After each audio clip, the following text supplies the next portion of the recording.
and welcome back to the Radio Gamescast. As always, I'm your host, Ron, and I'm joined today by my lovely cohort of co-hosts, Alex, Hello. Wyatt. He can't hear you. You're muted. It's silenced. And Brett. He said he can't hear anything in the chat, so. Awesome. Wyatt's in the dark zone. We'll find him again in some other... Can watch as he struggles in his own little pocket dimension. Can you guys hear me? Yeah, There we go. Okay, Jesus Christ. Hi!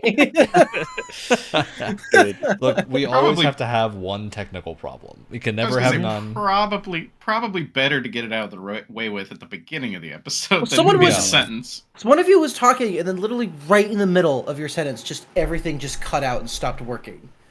And so it was like a mad dash of like resetting things and like... Ugh, that was dumb. Anyway. Well, back to the topic at hand. Today we're talking about a couple of big games topics that I think are on a lot of people's minds as this year of very good games progresses, and very good games from all types of studios. We've had great indies and great AAA stuff this year. So that put us onto the topic of budgets. Budgets, and particularly, I think in Wyatt's case, Battlebit Remastered. Yes, it's a very good example. Probably the most recent example Yeah. as well. Yeah, very recent. Let's kick it off with Battlebit, because I think Battlebit's a thing that at least I know three of us on this episode have had the chance to play a good amount of. I don't know, Alex, if you've had the time or interest in playing Battlebit a ton, but I played a bit with you guys, and then I played, I don't know, a fair amount after that. Yeah, Nice. I can check on Steam. I can tell you exactly how long. So tell us exactly how many hours you have in Battlebit Remastered. I have almost 15 hours clocked in. Yeah, the reason we're using Battlebit as, I think, the sounding point for this specific portion of this two-part topic that we have is because Battlebit came out and put a AAA product to near shame with Straight up Dice and shame, Battlefield. not even near. Yeah, that was being generous. I'm here to take that all away from you. You're not allowed to be nice. Yeah, Battlefield's been in a rut lately. I think everyone is very aware of that fact, including hopefully Dice at this point. It had a recent breakup, and it hasn't really recovered since. It went through a weird phase with Not Hardline. so recent breakup. That's the thing. Like we say, like recently, because it really doesn't feel like too long ago, and I think that's just because 2042 has not gotten any better. It feels like maybe they've changed things, but it doesn't feel like there's like a community involved that even is celebrating any fixes or anything. I will say, because I kind of keep semi up to date with what they're doing. They're reworking a lot of their maps to make them a little bit more interesting. Hopefully. They're trying to revert back to like classes. I don't know if that's been like a full change yet, but I know that they're trying to get back to like the classic like 4-5 classes. But I tried playing it a little while ago just to see like what's new, and I'm just like, it just doesn't feel right. It just feels off. and because the reason like the Battlefield versus Battlebit thing, the reason that specifically this is such a good and timely comparison is that they literally could not be more different. Where the quintillion-dollar AAA like series that's been around for like 20 years has just completely and utterly failed to even meet like what the standard of the series is in its last installment. Basically, just like resulted in I would be surprised if and how it came back. Meanwhile, Battlebit, I think like single-digit dev team has completely dethroned it by now.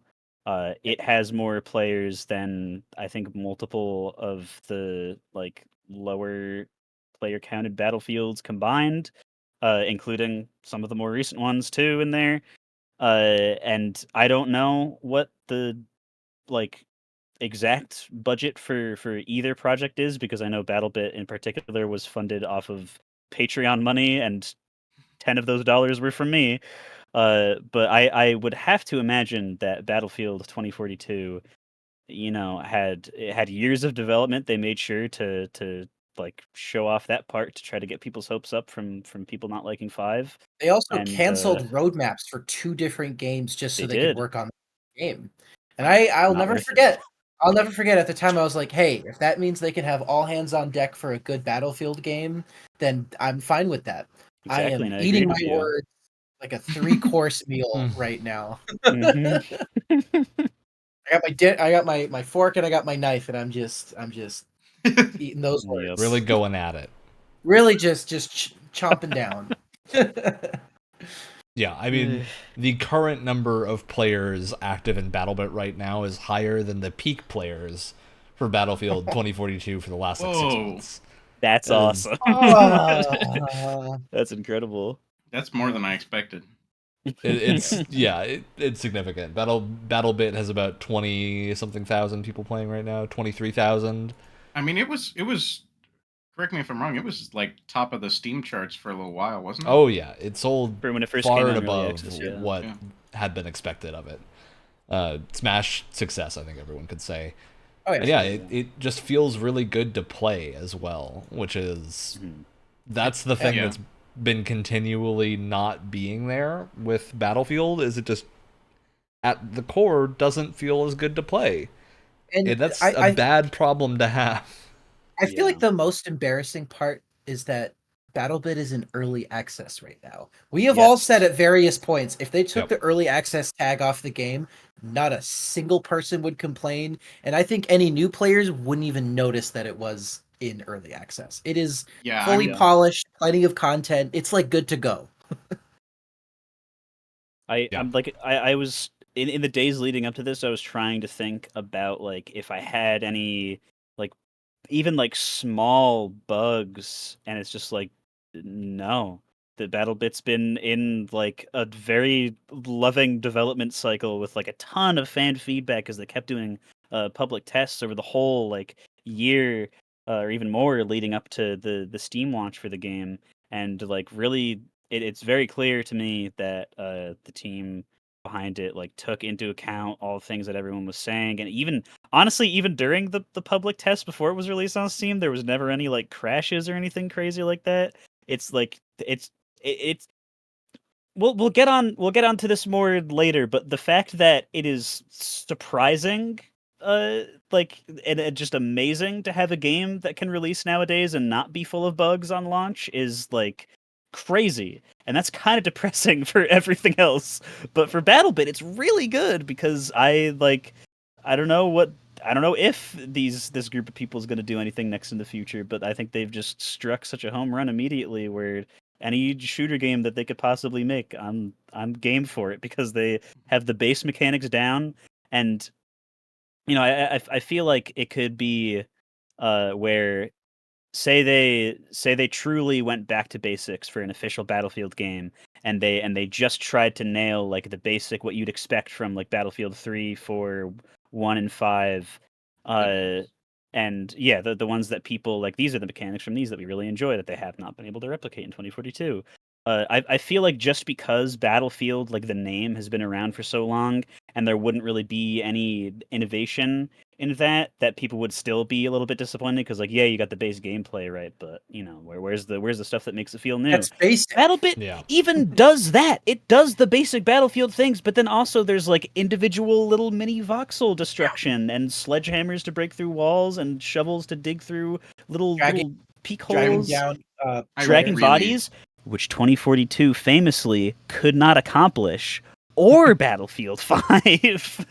And they have helicopters that you can zip line down that I don't even think a Battlefield game has tried. Coolest thing in the It's game, by the way. crazy. It's so much fun, sick. especially when you launch yourself off and immediately die. I would It's so I funny. would argue that the funnest thing in the game is sitting on the ground with a machine gun and just killing every guy who tries to zip line down. Yeah, you're looking out Look. for it. Your fun's wrong.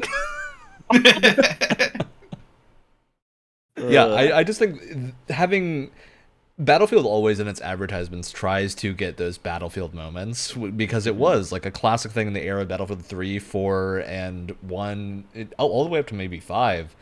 You had the ability to have those Battlefield moments because the games were very focused on that kind of mix of vehicular and regular scale combat and things like destruction that varied in how effective they were across different games. But And there was always this running thread of you could have a Battlefield moment at some point, and everyone did. You always had some crazy story. Battlebit actually does it naturally all the time. Like, that's the thing with Battlebit is, like, Brett, you and I have the story of we ran into a giant subway system that became a death tunnel as the hundreds of players on both teams kind of all went to this one point that neither side was capturing. Don't forget, While Fergalicious was playing. Yes. One of my favorite memories was you know that map with the giant like ship, the like giant like with the ship? cargo, You get a decent like group on there, they can hold that thing down. You can't even approach it. So we were trying to get at it from the sides, and then me and like 4 other people magically with no communication had the exact same idea. We got those grappling hook launchers, and then we launched a bunch of grappling hooks at the very top of the ship, which they weren't expecting. Everyone climbs up the ropes, and they're done. It was this like beautiful solution to the problem, and we're like, that's probably my favorite like piece of equipment in the entire game is that like grappling hook launcher. I feel like awesome. Battlebit really gets it right because in many cases it's just it doesn't try to do too much that's really fancy, you know? Yeah. It's like, we've broken it down to the simple things. And I mean, there is fancy stuff. There's cool stuff. You get grappling hooks up the side of the building and whatnot. But there's nothing really like over the top about it. It's like, okay, you can equip a grapple hook, shoot up at the top of the building, climb up the rope. Like, there's no like fancy. Yeah, exactly. There's no like, I don't know, nothing weird out of the realm of just, it's right there. It's simple. It's exactly everything behaves just how you expect it to be. It just works. And I think a large part of that, and this probably gets into the whole like budget conversation, is because of the way it looks. It is a very like charming but very simple like voxel kind of boxy look. But because of that, they don't have to curtail themselves to some kind of like sense of realism. If it looks kind of janky and wacky, that's fine.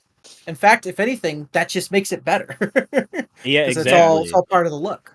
So they can get away with these things that Battlefield has never been able to do because we can't make it look right with our realistic art. So it doesn't matter here. Doesn't matter. I would not be surprised if one of the big reasons that they couldn't get dragging bodies to work in the last 2 Battlefield games is because they just kept clipping through the 8K texture. They were like, that's 93. not okay. We can't have clipping. Exactly. It breaks the immersion. And I think I've been more immersed playing BattleBit just because of the soundscape and the scale and the abilities that you have. I've been more immersed in BattleBit than I have in any recent memory while playing Battlefield. And I really liked Battlefield games. And I'm sure while playing them for the first time, especially like one with just how like pretty all the old school World War I like landscapes are and everything, I'm sure like I probably felt the same way. But like right now, it's hard to compare to a game that is lovingly compared to Roblox, and accurately so. And because like when I feel like most people that have not touched any sort of innards of game development or like art related thing or creation, whatever, like just the people that will angrily tweet about every video game ever because it's not like COD or whatever, they just see graphics and go, oh well, that just makes the game look worse, why are people playing this? And this, like, again, this relates instantly to budget and just like scope, because the second that you're not worried about making your game look like the most flawlessly realistic thing ever, you can cut down on things that would normally break the realism are no longer a problem anymore because you weren't going for that in the first place.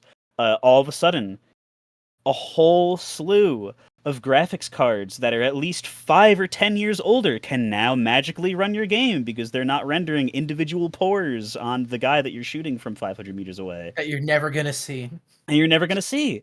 All of a sudden, now you're possibly in other games' cases, now it could be easier to port it to different consoles because now you don't have to worry about which ones can run things better than other ones. Which, to be clear, they've said that they don't really have plans for at the moment. But it's fine, yeah. Yeah, it's fine. It's still an early access. access. That probably goes back to the budget thing of like, it's a small team. I would bet none of them know how to do a console port, and Yeah, learning would cost a lot of time and money. So I would rather them focus on PC. yeah, it's a case of like at least until the game's out of early access. I could definitely see a case being made for once it's out of early access with the huge success it's had. It'll probably also have huge success on these other platforms.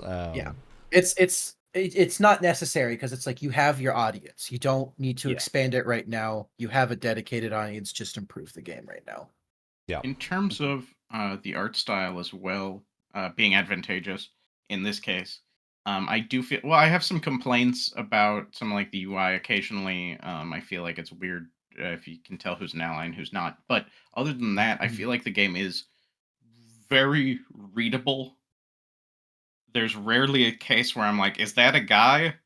Where if it and it depends. Maybe you kind of want that in a game sometimes, but with a game like Battlefield or other first-person shooters, sometimes is that a guy? No, it's a 8K bush in the way.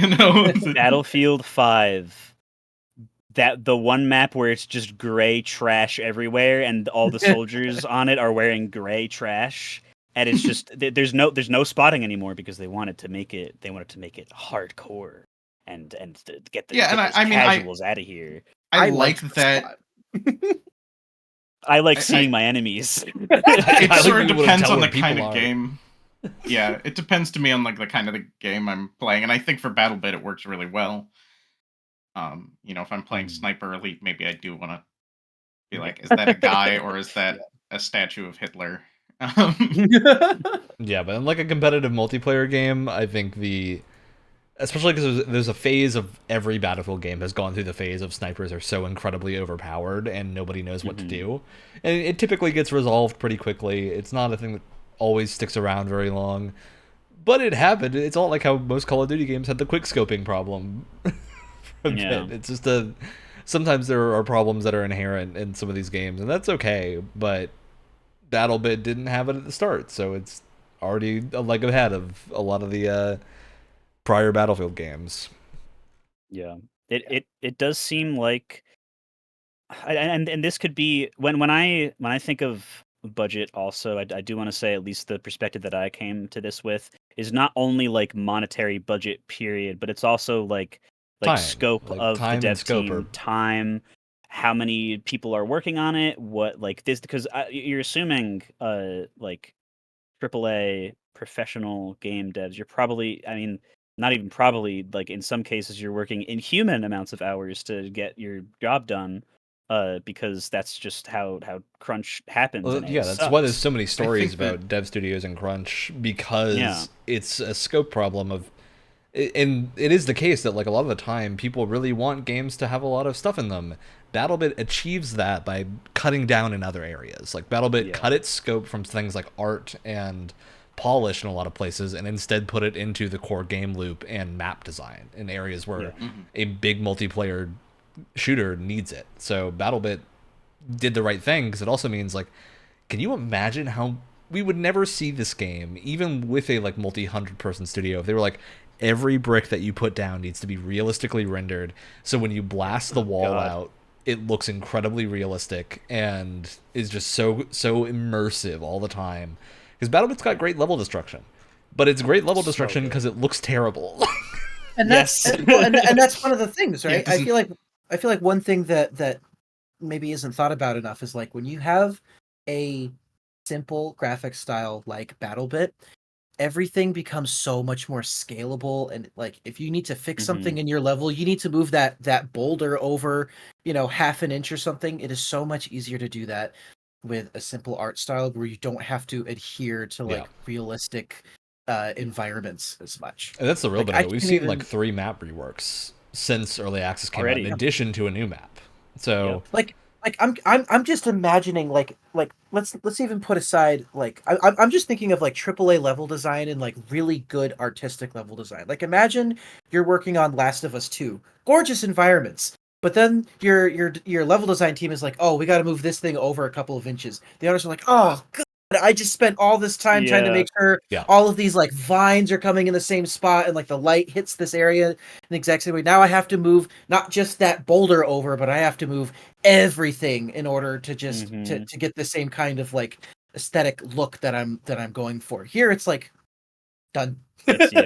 No, I have to redo the baked lighting. I have to move all the dirt and grime decals I just put down. I have to re-simulate the plant growth around this crushed wall because I moved it 4 inches to the left to stop a head glitch spot from existing. And it's like, dude, I will select this like dodecahedron boulder and just move it, and that's it. And push the fix, and the people playing the game will get it tomorrow. Which I also don't think they too light on it. There's got to be at least one. There's got to be at least one bush that has to move too. It's just it's got to move.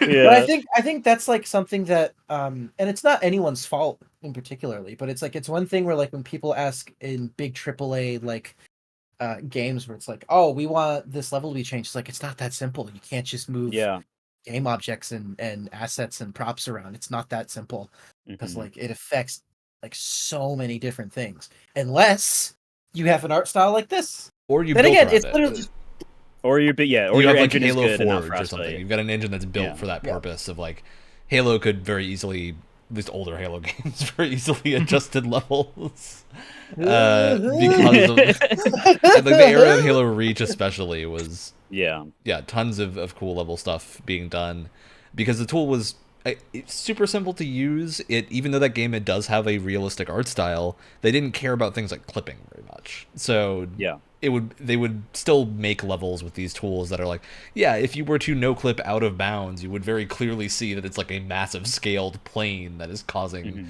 like clipping through the wall here, and it looks terrible, but you're never going to see it from that angle, so who cares, right?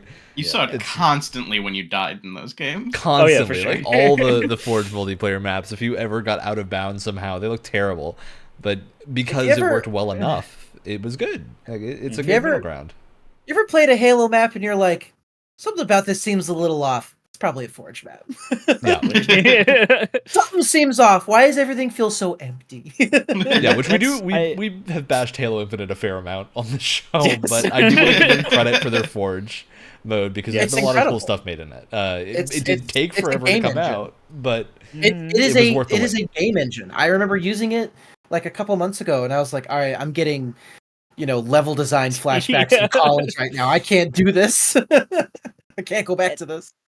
And that's why I brought up like the just the people making the games, that like AAA games in particular, working like crazy hours that I brought up before is probably only like one part of the issue, but like when you play Battlebit, it feels like you're playing a first-person shooter that came out after all the other really good first-person shooters did.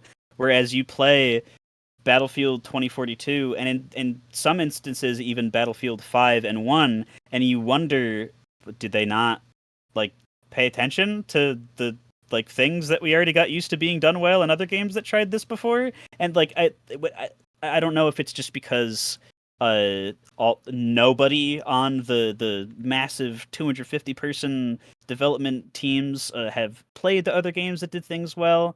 But like when Battlefield 5 started trying to add like those hardcore attrition things, and they just did not like in theory they were good, and I would like for them to have worked, and they work really well in Battlebit.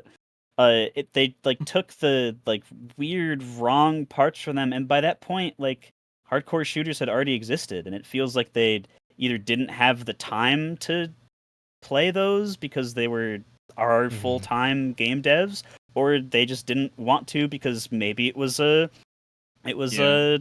situation where it's like, oh, we don't talk about Destiny while you're working on Anthem or something, and it's just some weird separation. Bring that up. Which is, but it's just like it feels like when you have a smaller, more passionate team, and this is the word that I will be repeating is passion and passionate this entire time, because I feel like that is like the one bastion that indie devs have against a big budget is their passion. And when you have a smaller, not to say that people who work in AAA don't have passion, to be clear. Yeah. And then this, I do want to say, I have no passion for what I do. And stick up for Ryan here. I think he's got a fair bit of passion going. Okay, well, and I'll say what I was going to say now. Even so, if you have like a 9-person dev team, I don't know. I admittedly do not know the amount of people that worked on Battlebit, but it's it's a small number because it's an indie team, and it was probably just like a couple main guys that were programming and making and designing stuff. And I bet they got a bunch of other people to help with other stuff on like 1-off, 2-off basis for like assets and plugins and stuff like that, because that's how indie game dev goes. But I would assume that if you get a bunch of friends and like-minded people together to make an indie game, to a degree, every one of those people is going to be super passionate and reliably so until that game's completion, because you got together a small team of people who really wanted to make this thing that nobody else was making yet. So of course everybody's going to be super pumped up to do it. When you get to like the crazy large swaths of developers, and again, just like Wyatt said, and Ryan has proven to us time and time again, I am not saying that people who work on AAA games do not feel passion for their craft. It's just, but to do indie, you need it. Like, you to can't do do indie, indie development without it. And to do AAA, you're on a team with possibly so many people that maybe, like, to a degree, you're getting paid however much. Would it be so surprising to say that a lot of people just view it like a job and do it to get paid?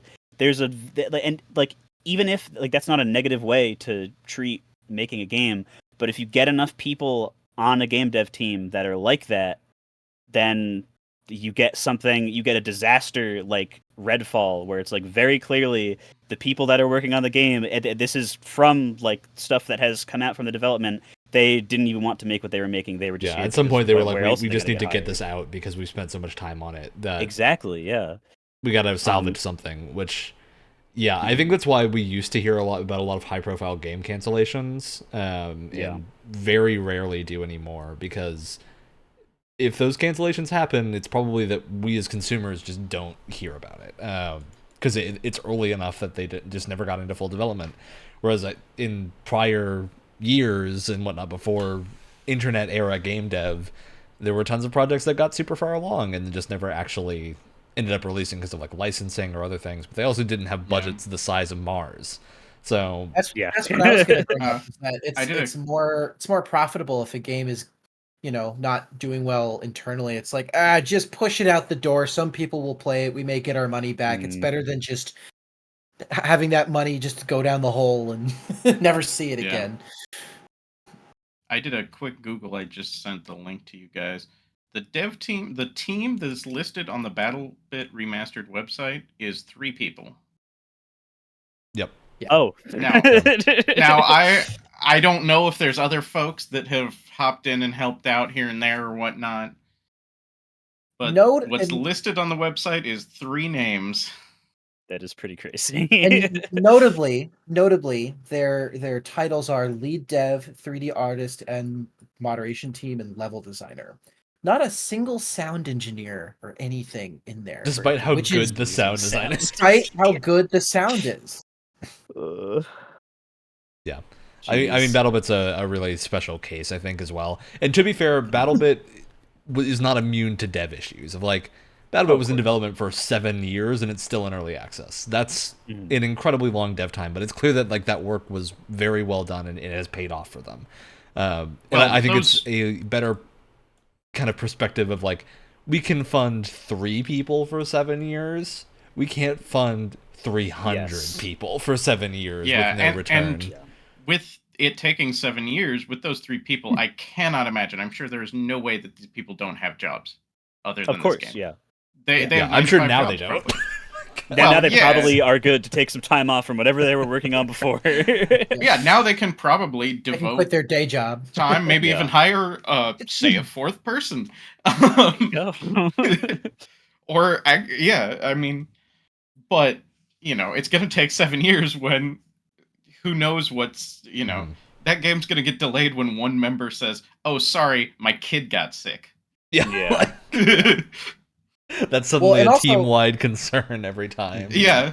And also, I had to run out and get groceries. Couldn't implement that tonight. Well, also think about it this way. You have 3 people. That means you only have 2 other individuals to think about when you're doing version control. right? Which, you're doing, oh my god, you're doing version control when you're trying to like accommodate for hundreds of people. That must get Yeah, I will absolutely. say version control, there's like a level where version control is very concerning, which is like mid-tier AA, where you've got maybe 100 people on a project at the most. That's where version control is at its worst, because you're probably not using a custom-built solution. Once you get to like full AAA, at least in my experience, version control is no longer a problem. Of like, That does make sense. It's a non-issue because there are solutions for it, and people are just training and whatnot. It's just yeah, if you're in a studio that hasn't solved that problem yet, I'm sure it is much more of an issue. I think the point still remains. It is still Absolutely. very like so straightforward. You have one group chat with 2 other people, and you're like, "Hey, I'll work on this thing. All right, cool, thanks." Well, I think also I'm sure- that ties into Don't touch production. So part of this discussion that I think we want to have is about the sort of divide between like C-suite and production versus design and development a lot of the time.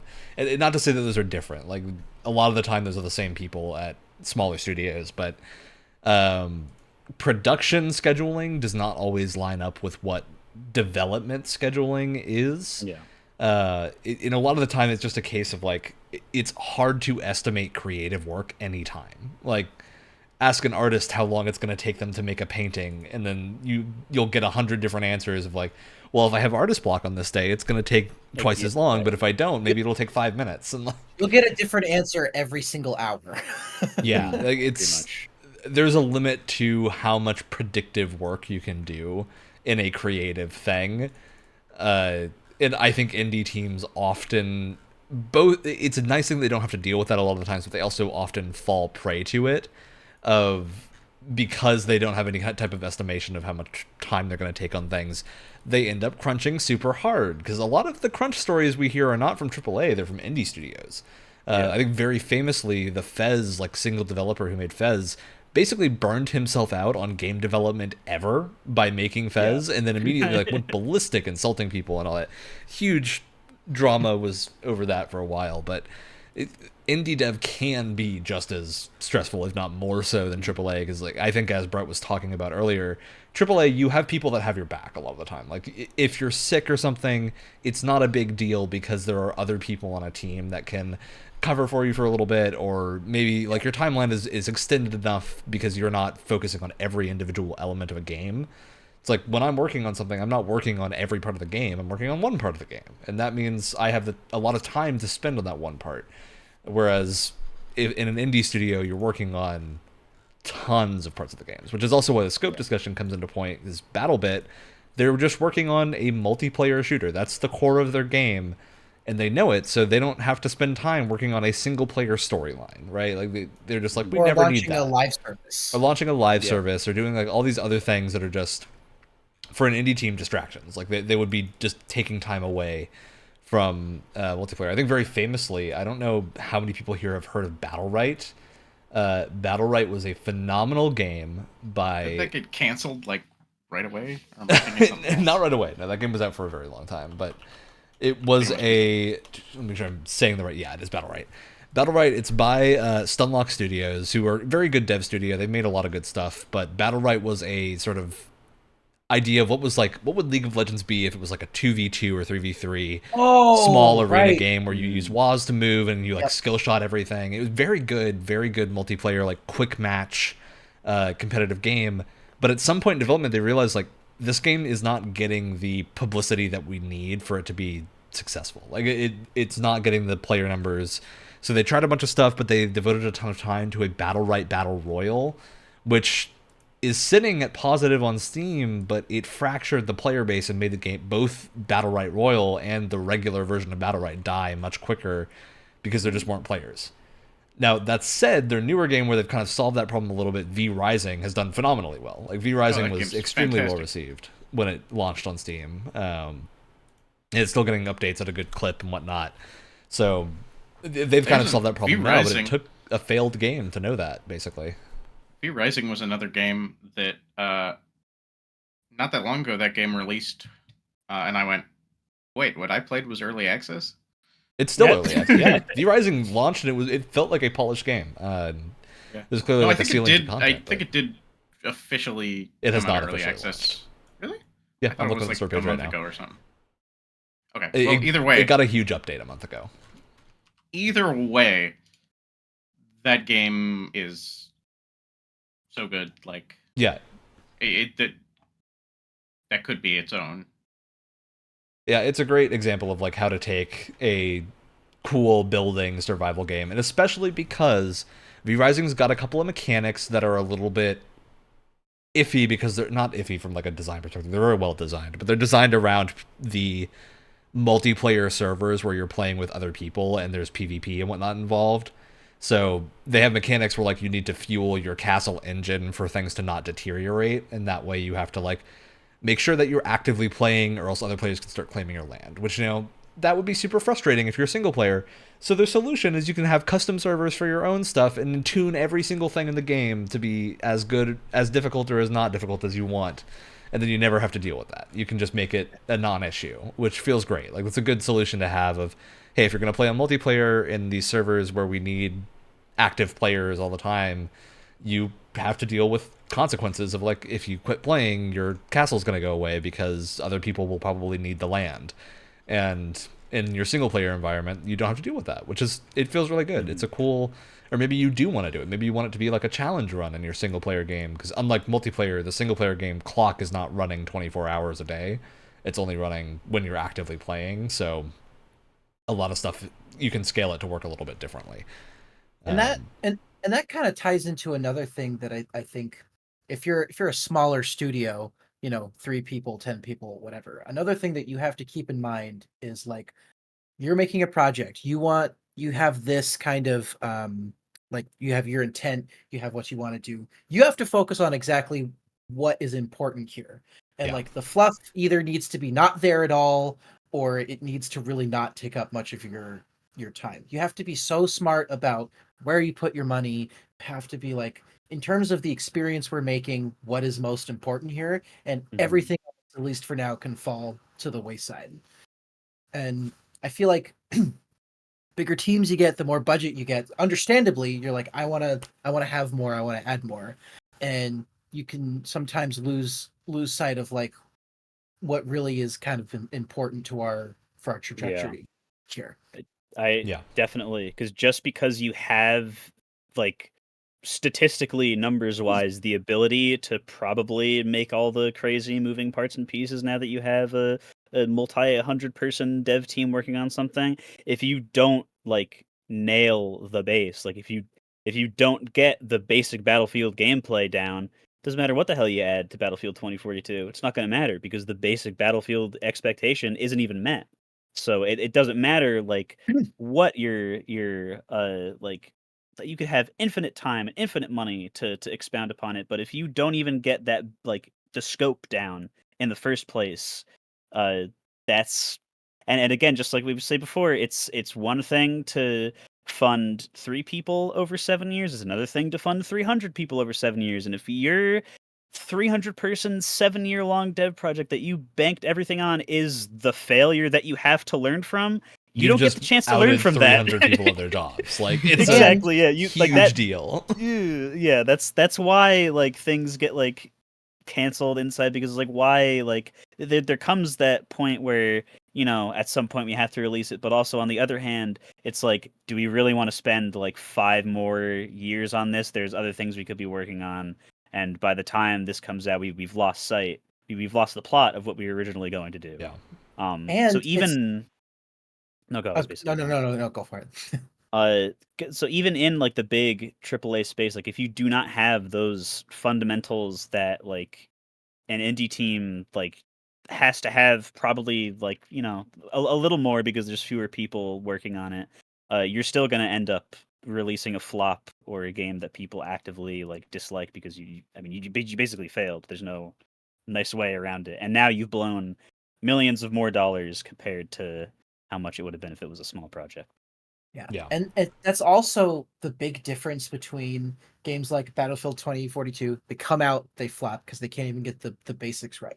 Games like Destiny, games like Sea of Thieves had a good loop. They had like the fundamentals there, so they were able to crawl their way out of the hole that they originally came in, and then in some cases they crawl back into a different hole, but that's a different discussion. It's a lot of The holes. point is, we'll talk about Destiny 2 someday. we'll talk about. I feel like we won't have to because we always sneak in little bits of information. We can just someone will make make a a big super. compilation. Yeah, we'll make a Yeah, big Ryan super can cut. just- I am still enjoying Destiny 2, but man, the latest state of the game was kind of depressing to read. So... But I mean, Ryan and I just played Sea of Thieves for 4.5 hours, something today. Close to. We And- started at what 1:30 and then played until close to like 6:30. So a good like 5 to 6 hours of Sea of Thieves. Yeah. And that game is very similar situation. It came out very bare bones, very buggy. People weren't quite sure what the game was supposed to be, but it had that that foundation of like it's really fun to operate your ship with friends. It's really fun to go out to these random islands and discover all their secrets and run into players and you don't really know what they're going to do. And because the game had such a good foundation, even though it came out in such a bare bone state, it was able to work its way up there. And now I think Ryan and I can both agree, we played the game for 5 hours today. It's a really fun, fully featured game now. Yeah, you have to be in the mood for it for sure. But like, I think that what I said to Wyatt is that it's like the Euro Truck Simulator of pirate games. That's awesome. But it's fun because it's multiplayer and it's also like there's a lot more to look at. There's things to land in. We encountered another group of players just around, and then through just the social interactions in the game managed to communicate that we're not hostile, and then had a band play off in the game, gave us an achievement for playing songs with another group of players that could have been hostile. So, it was awesome. And same thing with Destiny. I mean, remember when Taken King came out? Like that was Destiny at like its peak for so many people. That was the peak, yeah. Like Destiny comes out, people are like, wow, this is really fun, but also what happened to Taken King, where everyone was like universally like, I am now happy with the state that the game is in. It's because both of those games knew, like, no matter what state this game comes out in, you got to get the fundamentals right.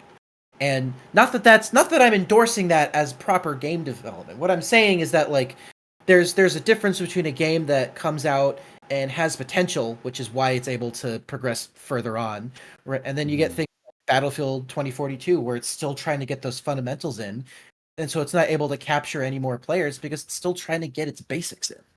It's also a lesson that like a long time ago at this point, a couple of years, I worked on a project in Montreal that was super cool game. Came out, it was a game I was just an intern on while I was still in school, so I had no like horse in the race of how it was going to do. But over the course of that internship, we went from like this game's going to come out in December in early access to we have to not launch until we're full launch because the person running the project realized what early access means as a launch thing of like you have to launch at a very specific state in early access for it to be acceptable. And when you're choosing to launch into early access, that is your launch. Like it's not, you might get a second one at some point if your game is popular enough to get featured again, but that is launch for all regular purposes. So you have to have been at a state where what you're showing off is acceptable enough that it could represent a full game. And if it's not, you got to make the smart call and like wait, like don't announce it yet, because if your game launches and it looks bad or plays poorly, it's going to be a huge problem because people aren't going to attach to it. So, and the other thing about early access is once you have your early access launch, you have to prove to your player base that you're going to keep updating it. For as amazing as Valheim is, and as good as I've heard that latest like update for Valheim is, once that game came out in early access, I noticed the like conversation around it drop off fairly quickly because, you know, I'm sure that it was like 10 people, something like that. I'm sure they were hard at work, but they didn't release anything for a while. And so the conversation around that game dropped. As good as that game is, and someone just played quite a bit of it, I really enjoyed it. But yeah, I'm sure Valheim's conversation will pick back up again when it's full release. Absolutely. Like, I think Valheim is the case of that game has earned its second launch of like the word of mouth around it was so good that I think a lot of people are just kind of quietly watching until it does full release. That's what I'm doing. I played it a ton in the first early access state, and then I was like, I'm good. I will happily play this again when it releases, but I don't feel the need to keep playing it in the in-between. So Even if you have a good launch in early access, though, there's a point where if if you're really slow with updates, people are like, "What's going on? What's the Yeah. you know what's the problem?" And And it's that's the for same with early access and full release games. It's like, where's the yeah. content? What's going on? And that's like people will have people to like Valheim. It's acceptable because like okay, these people have proved that they're capable of giving us something good, and there's still like a drip feed of good solid stuff every so often that hasn't destroyed the game and has only really improved it, so it's fine. But even then, like I don't really care. I'm going to play the game again when it releases in full or adds something more substantial, so I don't burn myself out on it. But even then, it's like, oh yeah, you know what? That is a really good point. I have not thought about it in forever. And for a game to release in early access and not be as good as Valheim, it's like that problem gets like 20 times worse for like every little bit worse that the game itself is, because then you get. I remember like a couple of years ago, early access as like a phrase would be about as poorly viewed as like having your game be like a Kickstarter game, because it just like the intent was always there for you to be like, hey, like here's a really good base, and while we finish Well, the last like third of the game and the end game or whatever, you can play the first little bit of it as many times as you want. Awesome.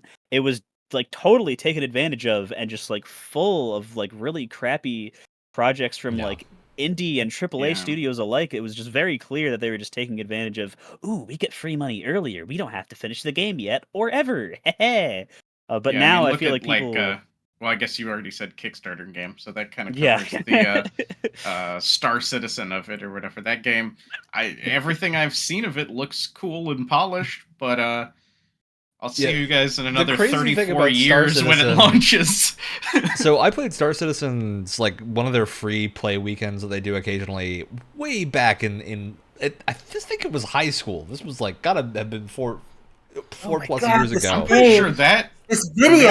Like, been when I was in middle school that they first started talking about that to game. put that into perspective, I've graduated high school, college, and have a full-time AAA job now. Like, that is the amount of time that has passed, and released a game. That's the other thing. Like, there's a level of different timing here that's insane. Star Citizen's an insane project, because if you go and play their demos, like, it plays well, it's cool. 2012.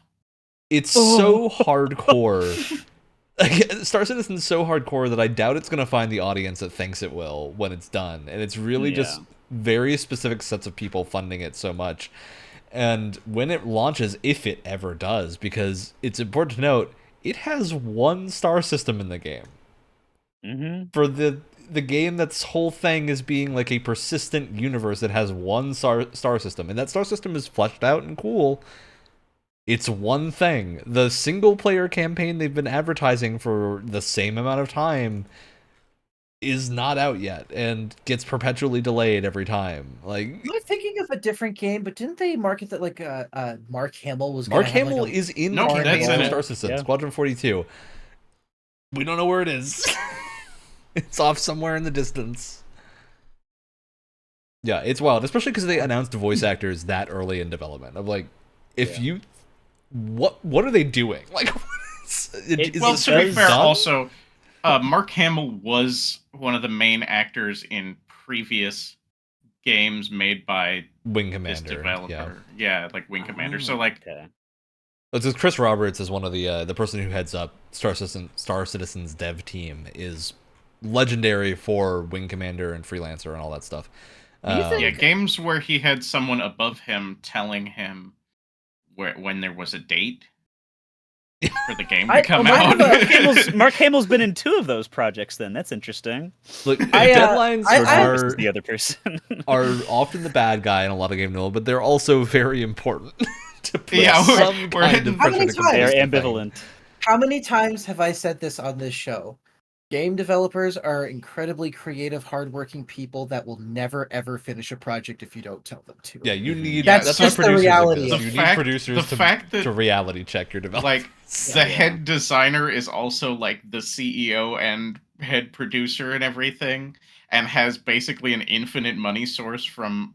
I think that game, at one point, had the highest Kickstarter It still does. It still does. I think they crossed 100 million recently. Yeah, exactly. So God.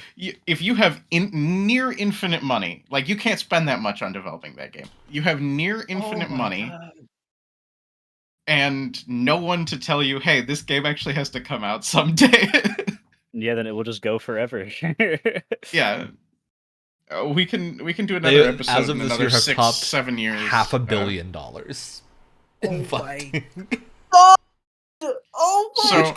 you know, Isn't all unheard of of our for some conversation, games. Like, I think all of Rockstar our- games get pretty close to that, but But that's all of our They also come Rockstar. out. conversation- They And also their games- release. yeah, they their also games come out actually and are come out. basically the most popular games ever. Or, here we're you know, debating, you know, what's good about indie, what's good about AAA. This is the worst of both. Yes. This is what Absolutely. happens That's so when you true. give an indie dev team the budget and resources of a AAA game and nobody knows how to use them like that. Yeah. It's astounding, too. It's really... Oh, man, they're about to cross 600 mil. Oh my Jeez. God. Dude, I think the government was attacking the wrong people when they were trying to get money to pay off student loans for everybody. I think they should be going after Star Citizen instead. I mean, really... What's this space game? Why has it been in development for over 10 years? No one know it. It's not even come out yet. How much have they been? What? Yeah, They have a timeline where you can see their Sorry. funding by hour on their thing. Hey, They made, Did you a mess couple up how hours many ago, zeros they was made behind that $8,000. 6? I'm not accusing anybody of anyone, and I want this part of my statement to be in whatever latter part gets snipped out and put wherever everybody else can see it. But if you know, when you keep a timer counters showing you the exact rate at which you're getting funded, and you advertise that Mark Hamill's going to be on the project 90 million years before it's done, those are things that you would do if you were knowingly scamming people out of their money. That's a very Just important say, question. how long before this goes the way of, Kingdoms of Amalur Reckoning? Oh God. Oh, Man, no. Kingdoms of Amalur, hey, that game is back from the ashes. A game It came out. briefly Man. owned They by the released a state of new Rhode expansion. Island. Rhode Island. So Yeah, I don't know if you've heard about this, right? But basically, what happened with Kingdoms of Amalur, 38 Studios was headed up by like a famous football player who was Baseball, very I think. similar. Yes, I remember. Yes, I remember that. I remember It's that. Yeah. Kurt Schilling, Kurt Schilling, Red Sox baseball very pitcher. similar to the Star Citizen story, but for different reasons. Got a ton of funding. He applied to a ton of like they got funding from a lot of places that games don't normally get funding from, which means you have to, you know, give the money back at a certain point.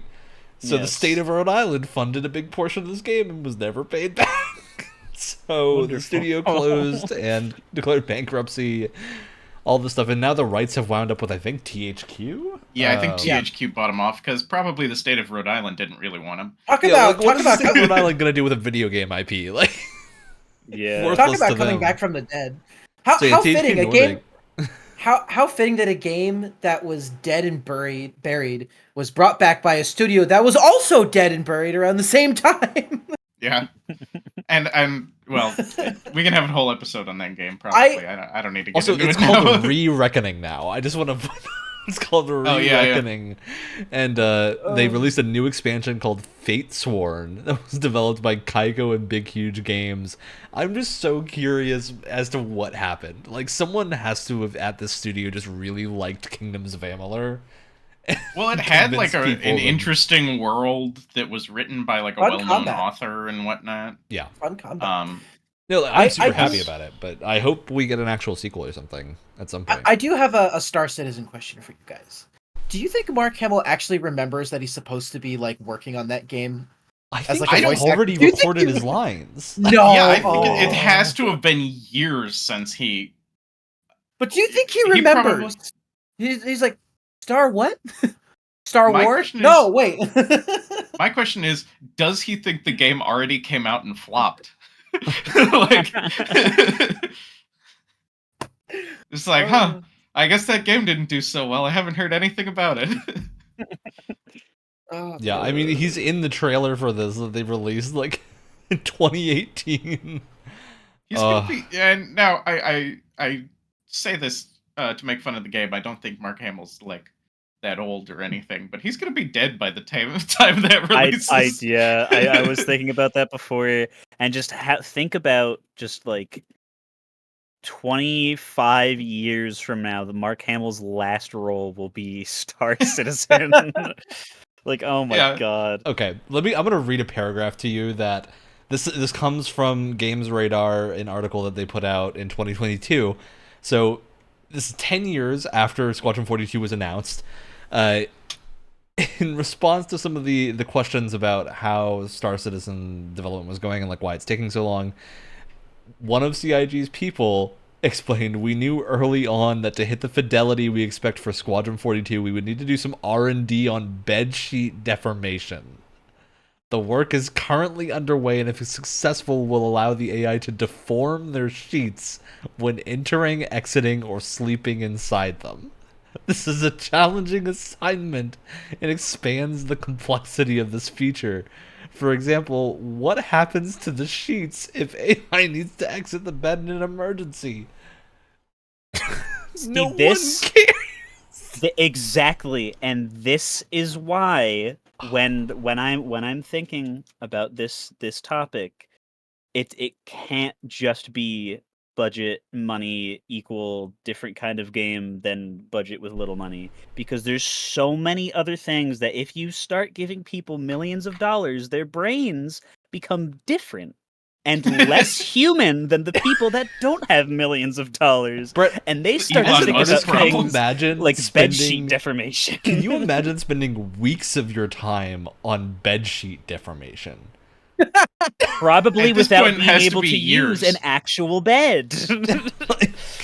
Like that's the thing. Like, and to a lesser degree, we have like like the things that people expect from the big, huge, like Naughty Dog AAA games that come out. Like if the second that an article of clothing is clipping through another, what is this? What is this? 1997? Oh my god, this is the worst looking game I've ever seen in my life. And it's like, dude, I I would prefer that. I don't really care if like my cape clips through my shield in Elden Ring. Elden Ring was widely recognized as the game of the year that it came out, and also it's like infinitely replayable and a really good game. So I don't care about things like that, but like no, we need the bed sheets to deform when you It's like, That's, this to is me- why Starfield not having the like No Man's Sky just land on the planet thing doesn't matter. Like, yeah. there's a yeah. point where you have to be like, what is the game about? Is it about this? No? Cut it. Like, it doesn't matter, because yes, me- people are going to be a little bit off-put by it not having that one thing, but does it, like, the ramifications that doing that has on the rest of the game causes so much extra work that it's like, okay, we got to cut our losses here. We're not going to do this one thing. And, like, no planetary flying, it doesn't matter. To me, this is where as well. This is where my brain stops thinking, and the sentence I had goes away. Okay, so this is where also like I. This is where Starfield video games. Okay. we can I've come had a back to stroke, it. I'm sorry. We're seeing like multiple system failures. right now. I got it. All right, I had to go so bad. roll back in my head. I got distracted by Starfield. So this is where like we've been talking about games that have like support after they launch. This is like the perfect thing to have post-launch support. Oh no, the cape clips. Fix it in a week. Fix it in Yeah. a month. It doesn't have impact to the Don't game. fix it. Who cares? Yeah, exactly. Yeah. But like that's the kind of thing. Don't launch a game and then be like, we'll fix the core aspect of the Yeah. game with an update down the line. I mean, and you want to, you want a good example of like a game comes out, there's a lot of things to fix, right? The I don't know if anyone here watches Internet Historian. He made a great Sometimes. video on No Man's Sky and that game's entire rebound, right? When he was specifically talking about like post-launch No Man's Sky, right? It comes out, people are furious. What do?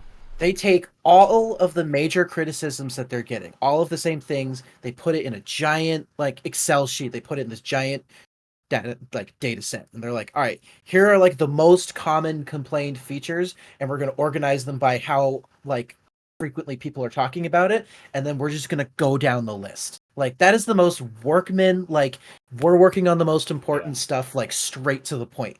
That is like that's the kind of brain that you need, where it's like, here's our game, here's what people want, here's the list showing everyone exactly as clearly as we can what they want, and we're just going to go down the checklist. Like perfect. Perfect. Not saying that's easy, but I'm saying like you need someone that is like with that kind of workman precision, like here's what needs to get done realistically. And Yeah, I mean then you have that's a no man's sky. big part of most, I think, designers' ideal like jobs essentially is being able to. It's important to be able to like collate feedback and then go through it and actually, like, oftentimes player feedback's gonna be not amazing. Like, it's gonna be typically very heated because when are players most likely to give feedback? When something bad has happened. Yes. Like, you're far more likely to get negative feedback than good feedback, just because of, like, yeah, if I had if I was playing a game and it crashed in the middle of like an important story moment, I'd be pretty miffed. I'd be like, hey, what's going on here? Most people don't word it that friendly. No. And it's important to be able to take those poorly worded and often outwardly hostile complaints and realize, like, okay, just because these complaints are hostile doesn't mean they're not valid. Like, there's still something at the meat of these that is, what is the problem here? And a lot of the times, like, if it's a bug, it's easy to fix. It's like an easy thing that you can narrow down and be like, oh, well, this is just not working the way it should. So easy to fix. But oftentimes it's like a design thing. And so you have to look at it from a perspective of like, well, they might have said this is the problem, but is that actually what's going on here? Or is it a case of like, they don't feel like their time is rewarded, or is something else going on? Is it like if someone complains about in a first person shooter, they feel like they're just getting killed constantly and that they don't have enough health or something? Maybe the problem is not their health. Maybe it's that they're not seeing the enemies. Like, maybe it's the issue of a different thing is actually at the core of what the problem is, which I think back to Battlefield is why Battlefield had that reactionary period where, like, I think, what was it, Battlefield 5, and I'm sure 2042 probably had this, where they just reactionarily buffed and nerfed to the time to kill repeatedly in like a period of a year. Like, it changed so drastically and back and forth because they were probably looking at the wrong problem. Like, That damage rework for Battlefield 5 killed so Insanity. many, killed so many I people that were still playing. Yeah, I remember like being just about to get back into it, and then hearing one of my friends say, "Oh, the FG-42 can no longer kill a player in one magazine," and I was like, "That's the dumbest thing I've ever heard in my life. I'm not playing this shit anymore. I'm gonna go do something else with my time." It's I if in the event that you do end up releasing I mean, even like solid like games that are like mostly like finished and received well have like problems that need feedback. Like, nothing's perfect. If you don't have the right team with the right people on it looking at those problems, you're not gonna get the right internal feedback from them. And again, it doesn't matter how much money you have or infinite time to fix those problems. Like, you're gonna lose people who could be playing your game if you misunderstand what they're asking for, what they expect from you. And I think a good example of that specifically is after the absolutely embarrassing disaster that was Hell Let Loose's most recent trailer that everybody made fun of because it looks well while Battlebit looks welcomingly and charmingly and comfortably like Roblox, the Hell Let Loose trailer very uncomfortably looked like Roblox and had possibly AI generated voices in it. And so since then, and they like changed a bunch of stuff in the game. They made the running speed faster, which, like, okay, this is a game where I previously was meant to feel like I had 90 pounds of gear on my back, and now it's Call of Duty. And they were like changing around, like, oh, we're gonna add a small game mode to fit in, people who just want to play on smaller maps. And it's like, this it's 100 players in a default server. I'm not playing this game for for Call of Duty. Why are we doing this? It's very clear that they misread any of the problems that people could have had with the game, and were listening to the wrong people. And by now, the part of Team 17 that's working on it has come out and said, okay, yeah, player speed is slowed again. Work on the smaller game mode has been stopped for now. We explained the trailer situation. It was not even us that made it, and they have to walk back all these things that they changed, because now they're realizing, okay, you listen to the wrong people. Now we have to listen to the right ones. And if it's a good thing that Hell Let Loose was a beloved enough game to have people that are willing to come back to it, and that they caught the problem as fast as they did, presumably, because I went and played some matches pretty recently, and it feels about as good as it did before they made everybody really fast for no reason. Um, that is probably the outcome that I bet Dice wish they had, instead of changing things a million times Yeah. over in the wrong direction and not walking anything back. I don't think ever. I think they only doubled down in saying really weird stuff to justify the mistakes they made, instead of just admitting that they made a mistake. Which I don't know. That is also a very AAA thing to me, is that if you don't have a good community management team, you can seem very inhuman, as opposed to when it's just one guy on a small project, or a really good AAA community manager or team. You still have that human aspect to when fans want to communicate.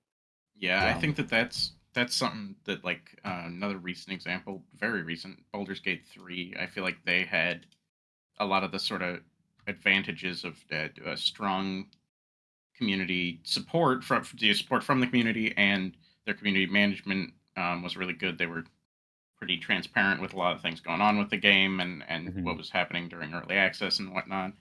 Yeah. And that game's had an incredible launch. Yeah, and they handled their entire early access period really, really well, from what I understand as well. Yeah.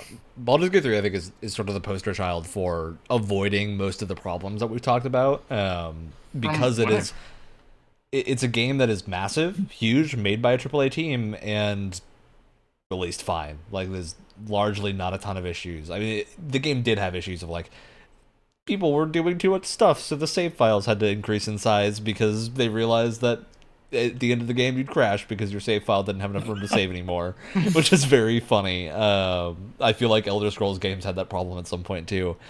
That's hard And to yeah, test, I've heard though, the too. in-game You is know? kind of buggy, but that's a Yeah. case of like, well, yeah, it's buggy because you had however many people were playing the early access playtest at the start of the game tons of times. So in-game hasn't had that playtesting, because they made the very smart decision to, in early access, and this is what they've done for Divinity 2 as well when that was coming out, they only had the first act of the 3 in the game in early access. So you would only play the first act, because they want to keep the surprises and like the story secret for the final release, and that worked really well in their favor. So I'm Yeah. glad that we're at a state with early access that we are, because Me off too. the top of my head, I can think of two of my favorite games that use early access properly. Hades and Deep Rock Galactic. Two games that used early access perfectly, regular updates. I mean, you look at the before and after for Deep Rock Galactic, and it's crazy. I mean, Mhm. the amount of art that went in, like, after that early access launch, and all of the features that they added and everything, it's like heartwarming to see, like, a game like that evolve over the span of time that it did.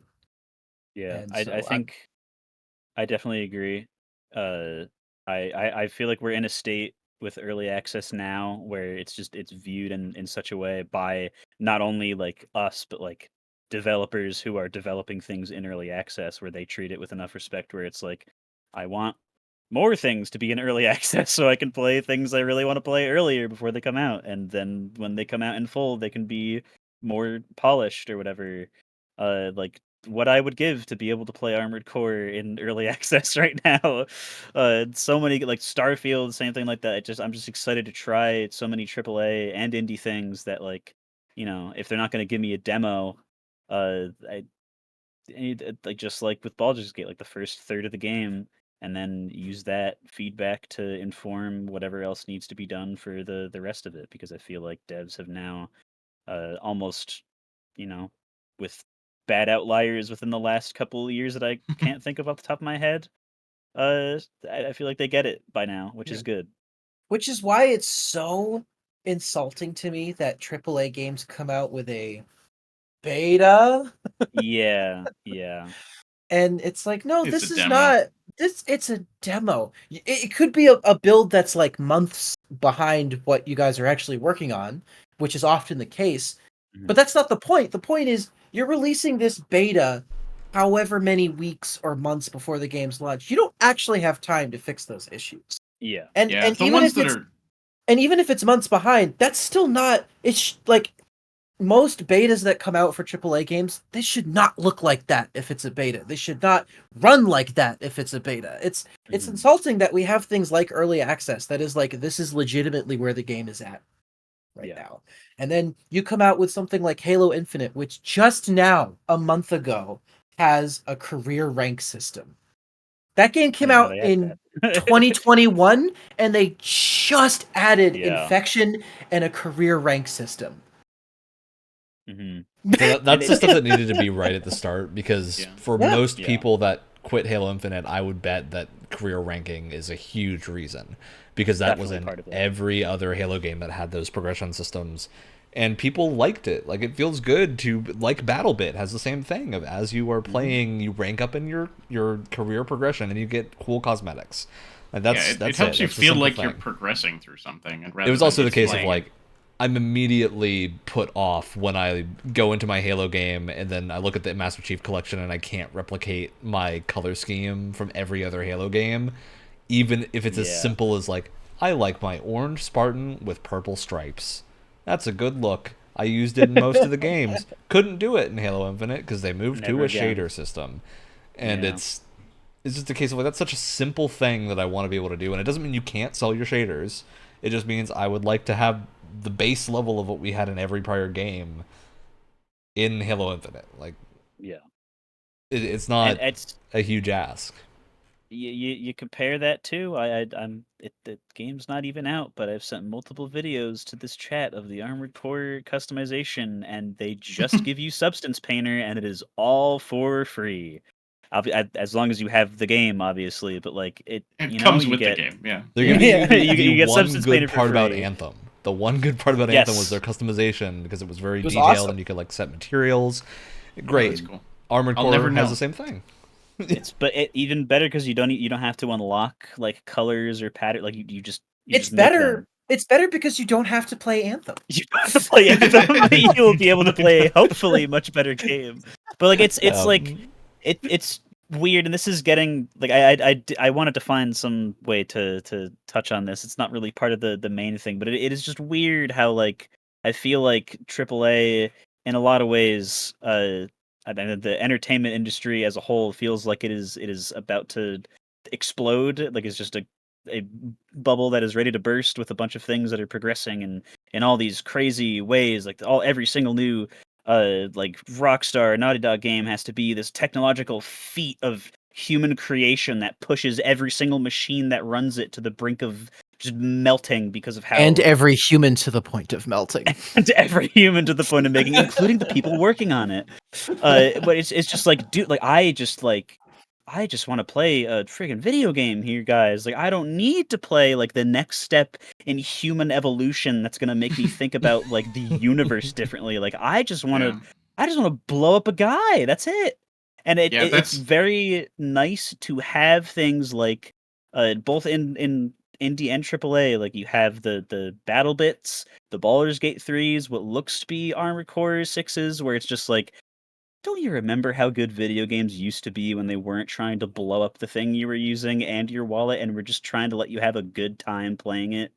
Like, and the thing is, crazy. I feel like a lot of those games, maybe not Battlebit, but Baldur's Gate 3 and probably Armored Core 6 are going to be newer and better and cutting edge in their own way.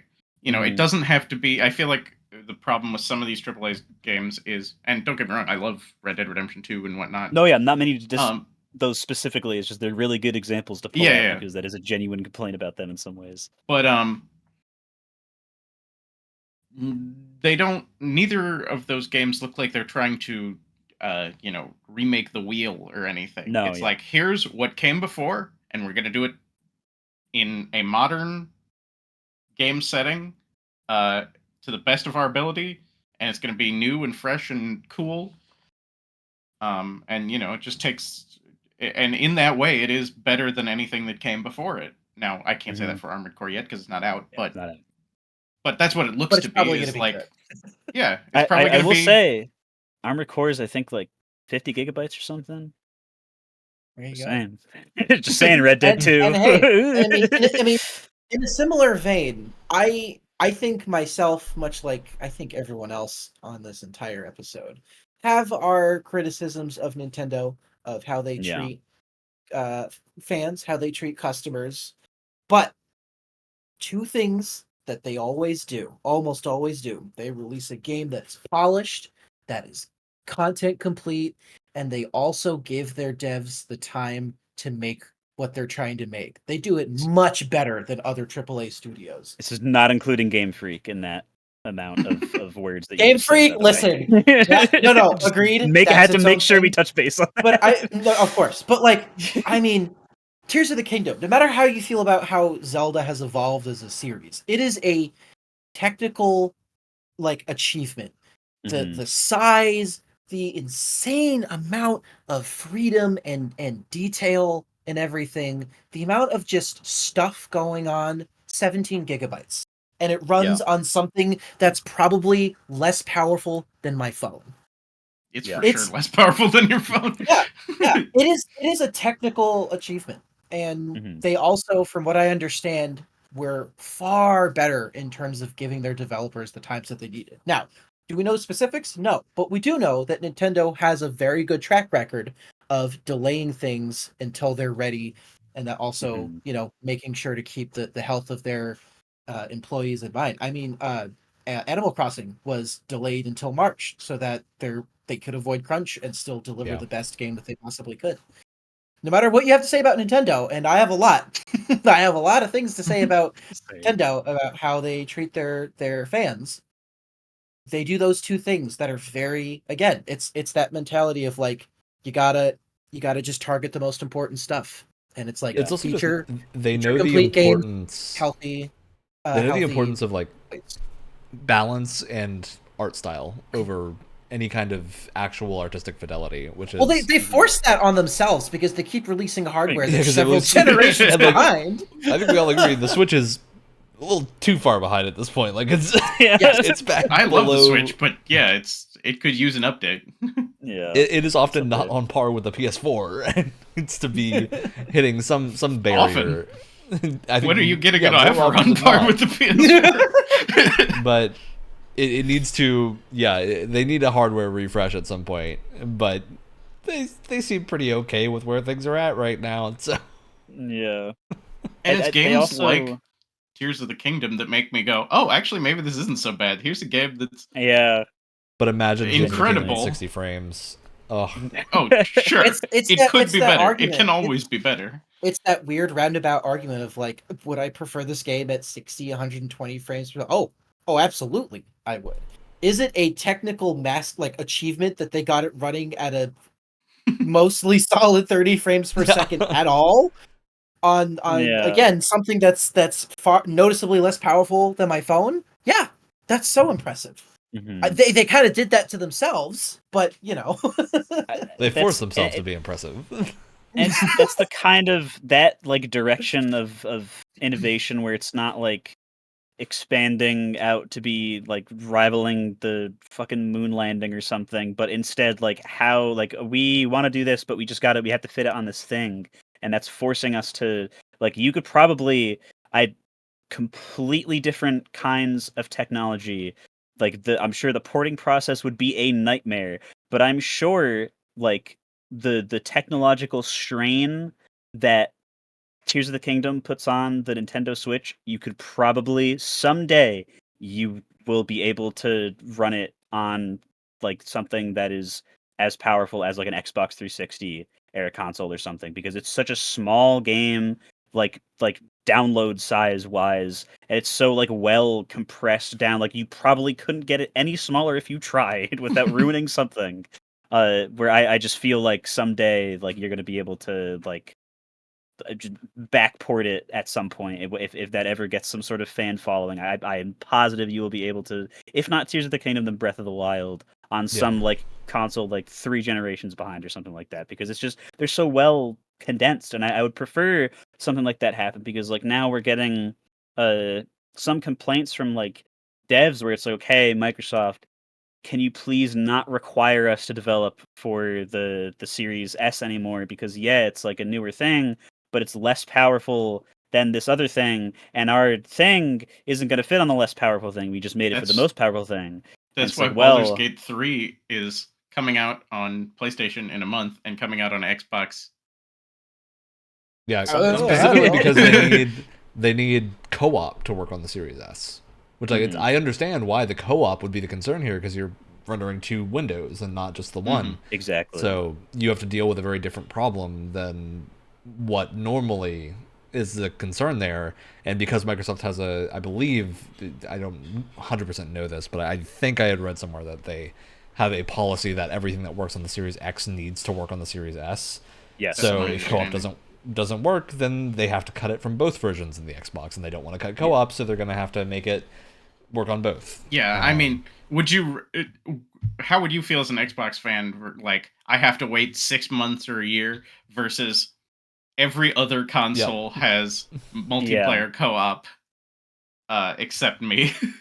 Yeah, I think it's also a case of a lot of people that are just game consumers and not developers don't really know like what hardware power is in consoles and whatnot, because there's 2 very different things, multiple, but there's often 2 big things are CPU and GPU, which are very different things. Like GPU is graphical fidelity, it's things that typically are not gameplay related, and then CPU is often how much power you can actually put into things like AI and more complex behaviors and things that require a lot of background systems are typically lots of physics and like moving parts and whatnot are put on the CPU. And sometimes that's where a lot of consoles tend to fall flat a little bit, because they go for the graphical intensity but not the CPU power. At least in the past. We're kind of at the point now where that no longer is as much of a restriction as it was, because we've hit the point where consoles are basically as powerful as computers in a lot of cases, so it's no longer as much of a concern. But back in like the 360 era and whatnot, that's why a lot of games would have like less things on screen. They wouldn't be super complicated. Didn't you get wasn't there like the opposite problem with the Wii and Wii U? Didn't those aren't like really low GPU, but like a weird amount of RAM being used or something? I wouldn't be surprised. Something like that. It's a Nintendo product. Well, it's why we ran into situations like going from Halo Reach and previous Bungie Halo games where the AI for the Covenant was so ahead of its time, and then you get to Halo 4, and because they're trying to push graphical fidelity over anything else, the AI really suffered. And then you get Halo 5, where instead of trying to make better AI, they just put more enemies on screen. Yeah. Because again, they probably reached an issue where like we have a good looking game here, but we have the Xbox One CPU that probably wasn't given the kind of power that it needed to. So we're just not gonna at launch, no. put more enemies on screen versus trying to improve our AI again. So Nobody's gonna notice that they just stand and shoot if there's 12 of them. And it's probably why for Halo Infinite the enemy AI is probably much better, because the CPU for the Xbox Series, whatever, probably had a lot more attention to it than the Xbox One did. Yeah. I do want to loop us back around to Baldur's Gate for a little bit, because I think that's been a very touch point game for this conversation specifically, because it's very recent. It's suddenly become the highest rated game of this year, above Tears of the Kingdom, which is an accomplishment, like a true accomplishment. I mean, truly, Baldur's Gate 3 has probably going on my like top favorite games. And how impressive is that, considering it's part of a genre that's a fairly niche genre, especially compared to something like Zelda? Yes, like that's incredible. Yeah. Sorry, I don't want to derail and talk about Baldur's Gate too much, but I think that Larian with Divinity and Baldur's Gate really makes that genre approachable to newer players fairly. It's not like Yeah. some of the other games in the genre. I like CRPGs, but some of them are straight up just like, they did it this way in Fallout 2, and we're going to do it that way now. I think it's also a case of like Yeah. it's how intimidating the real-time CRPGs are compared to turn-based, because you have a lot to think about in every CRPG. Baldur's Gate 3 has 2 less party members than most CRPGs. Most CRPGs are 6, and it is a turn-based combat system. Most are real-time. So you're not managing 6 people in real-time combat and having to juggle things and like pause constantly, and it just looks weird. It doesn't behave smoothly. Like, Baldur's Gate 3 just feels good all the time because they knew exactly where they had to like make that call of like turn-based. A lot of people are going to be put off by the turn-based thing because they like real-time combat, but those people that like real-time combat probably didn't like real-time CRPGs anyway. So Yeah. we're going to do Yeah, turn-based instead. I am right there. I usually prefer real time, but in a CRPG, I like turn based more. And Yeah, I am the same. I vastly prefer CRPGs to be turn-based because there's so much more approachable if you have a turn-based system. And yeah, it'll make them take longer, but to me, I find it really bizarre going back to like the old Baldur's Gate 1 and 2, which I do enjoy and I have played some of. I have not played all the way through those games, but those games are really weird because behind the scenes it is turn based. yeah, because And they're so there's, porting like, rules that are effects. turn-based into real time. Yeah, there's like effects happening, and it's like, okay, every 4 seconds I'm taking damage or something because of a status effect. Why don't we just have that go on a turn? Like, why Is this the have it kind be of- real time? Is this the kind of, so it's like real time combat, but is it the kind of game where like you can do like a tactical pause? Mhm. Yeah, If yeah, you're- that's CRPGs how they normally work. Okay.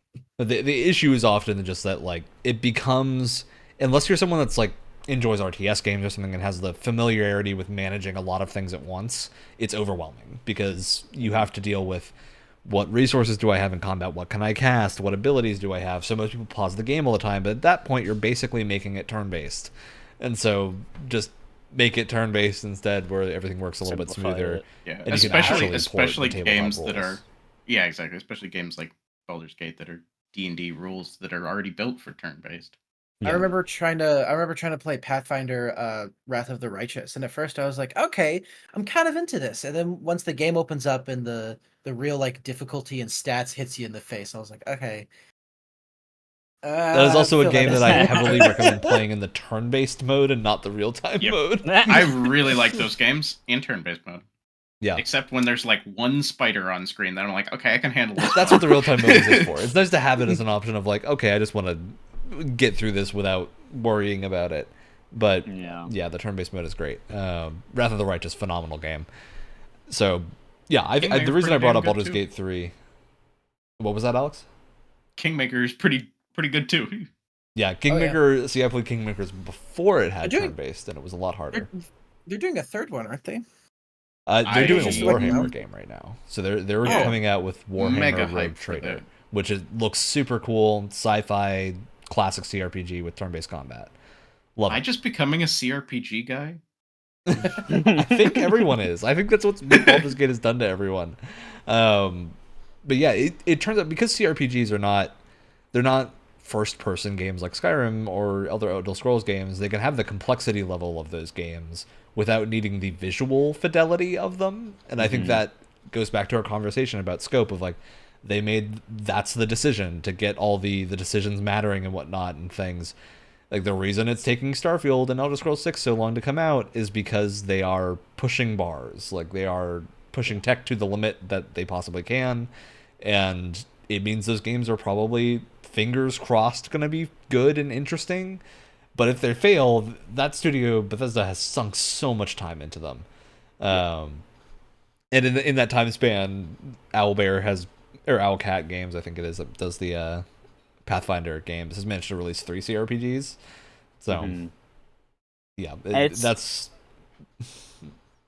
The part of Baldur Gate 3's launch that has affected me most as someone who I've been watching a few friends playing it, but I if I bought every game this summer that looked good that I wanted to play, I We would would all be not broke. have any money. I am trying to be smart and save up and only buy Armored Core, but it's really hard. I'd be planning for but work on Sundays, not this. Yeah. Are you a Yes. Starfield boy?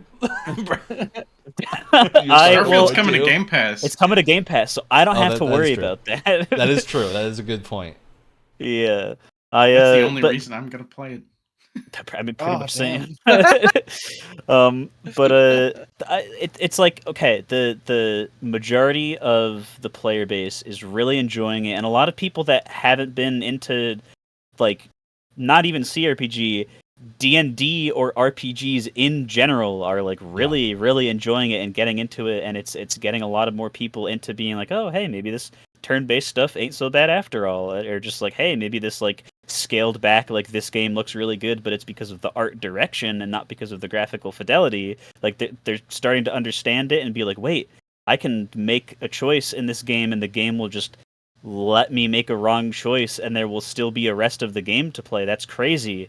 Well, But the reaction from some people, meaning other developers, being, oh no, they're going to start expecting this from us now. So this That's is what bad. I wanted to loop us to. I had a feeling, because that, like, what kind of cyberpunk dystopia do we have to live in where that is an acceptable thing to like outwardly say, like representing your studio saying? Because that's really screwed up. And I don't even play Baldur's Gate 3, and someday I probably will, because I have a lot of friends that do, and it's multiplayer, so that there's that benefit as well. But like, why? Like, you just don't. What a Neil Druckmann thing to say, to just insult another game like that. I want to It's so drill into strange. this a little bit, because I actually think, first of all, I think a lot of people that have been representing these tweets that have gone out, there have been people that are saying that fully of like, it's an unrealistic expectation or whatever, but there are also people that are going like, you can't expect this from every game because Larian's in a very unique position. Not because of like the amount of dev time they had or something, but because of company culture and the way that that company is structured is so friendly to this type of development, and the rest of the games industry isn't there yet. Like it's a reality check for other, and like a call for other studios to get better, not saying anything negative about like the games industry as a whole, but being like, hey, Larian has solved a lot of problems that other studios have not solved yet. And consumers need to have a realistic expectation that those problems might start to get solved now that what happens when you do solve them has been made very public, but it's probably going to be a while. I think that's a point that a lot of people are making, and that is a good point. The people that are crying about like, hey, we can't make good games because Larian is just special. I think they're... And again, I don't know that I've actually seen anyone with that. I'm sure people on Twitter, knowing Twitter's user base definitely. and response, Absolutely. man, Yeah. man, I really wish I could exit out of my life. Hey! Ooh. It really reminds me of when of when Elden Ring came out, and you had a bunch of like AAA developers just being like, oh, well, people don't care about user experience because the game's so hard. It's like, talking about. It's I almost feel like in for you. both cases, both cases it was something that was like inflated on the internet too. You know, like a couple people complaining, and you get a Kotaku article about it or something. Yep. Or like one of them, I remember, I forget which studio they were a part of, but they're like, oh yeah, people apparently don't care about graphical fidelity either. It's like, have you I played think that was Elden someone Ring? who had like formerly been an Ubisoft employee or something. No, it wasn't Ubisoft. It was Guerrilla Games, which makes that even worse. Yeah, I don't because remember because they had just released Horizon Forbidden West like right before. But it's like, did you play the game? Did you look at the game? That's another thing, is even if the actual language that the people are using is more along the lines of like, hey, like, be nice to the devs, like everybody else is still catching up. Don't don't stop complaining about it. You should never stop complaining about other games not being on par with other things, because everybody else should. That's their impetus to keep working to catch up. Like, don't throw out like slurs or insults that are gonna make people feel horrible, or like threats or anything like that. But like keep being like, hey, just saying, this one game does this exact thing way better than this other one, made by a completely different group of people 10 years ago. So where are we? And if we don't have people pointing that out, like... And it's kind of the difference between, like, critique and... Definitely, I don't know, yeah. just trolls on the internet. Yeah. And games like this are so important, too, because it's like, if we don't have games that kind of push beyond the typical, like, barrier for quality that we expect, we're always going to stay at that same standard. Yeah, like, I think it's just a lot of people pushing for quality have misunderstood, I think, where that quality needs to be. Definitely, and because like this is, I think if you were to look at this conversation we're having now relative to the conversation we were having 20 minutes ago, we're almost saying the opposite thing, because we're praising Baldur's Gate 3 for doing something that like Rockstar does readily. But Baldur's Gate 3 had a much more transparent dev process. It was an early access, had that source of funding for the extra dev time, and is in a much different scenario now. And it's also a case of like, yeah, I don't think Larian could have made this game if it were first person or something, because there would be, again, this goes back to like the type of game that it is allows you to create a very different experience. It's very similar to like people asking like, hey, why are ARPGs still top down? It's because that camera angle allows for a very specific feeling, like a very different type of gameplay to most other things, like more akin to a twin stick or something. So it's like there's different things for different people. Like not every game has to answer to every person, and I think that's the case where like Rockstar's and Naughty Dog's dev cycles often end up being very different, is they have to hit everything at such a high quality level that they're attracting people who are not interested in those genres to begin with. So like Baldur's Gate 3 is doing that through word of mouth because it's a great game. Like they're very they've put themselves in a very good position. To talk about sort of our original subject too, I feel like Baldur's Gate 3 kind of takes the advantages of both AAA game development and more indie style game development. I mean, I think it's been quite a while since Larian could be considered an indie dev, but they're certainly not a AAA studio on the scale of Ubisoft or Activision or EA or Microsoft or whatever. They still have some of that flexibility in the way that they work. And it feels like they have like more of a like a human character to them too, where like even like I've seen multiple posts of like the patch notes being shared around, and like there's almost like a Dwarf Fortress level of like comedy to them. The EULA at the beginning of the game has a clause about signing pacts with demons. Yes, I saw that. And it's like being comfortable with Lovecraftian entities or something like that is a part of it too.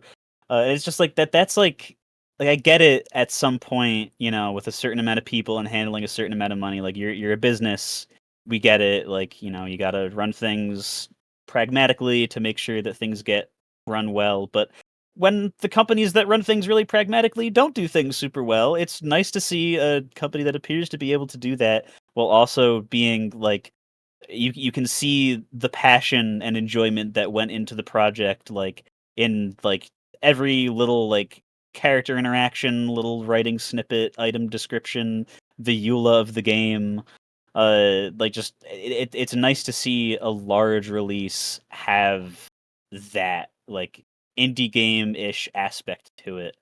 Or I like sometimes when like an indie RPG comes out and there's just like little references to everything everywhere, or like references to like past games, or just the way that like the characters are written, it's very like just like a jovial, silly way of writing things that you wouldn't expect from like a big Ubisoft RPG or something.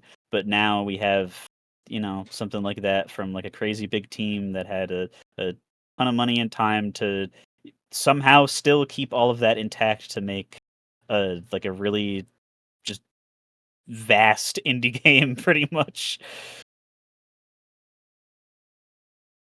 Yeah.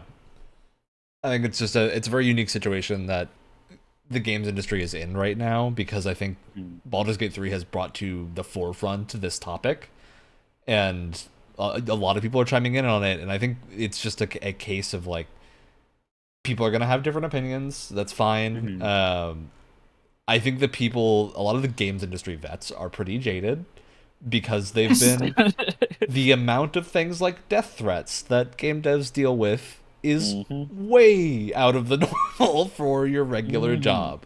And these people are dealing with an unhealthy level of negative criticism that is not like, negative criticism is too nice. They're dealing with death threats. Like, that's what happens. It's not actual criticism. It's just I don't know if I missed it. Did you guys ever talk on the podcast about that legal case that I think some Bungie employee won about getting death threats?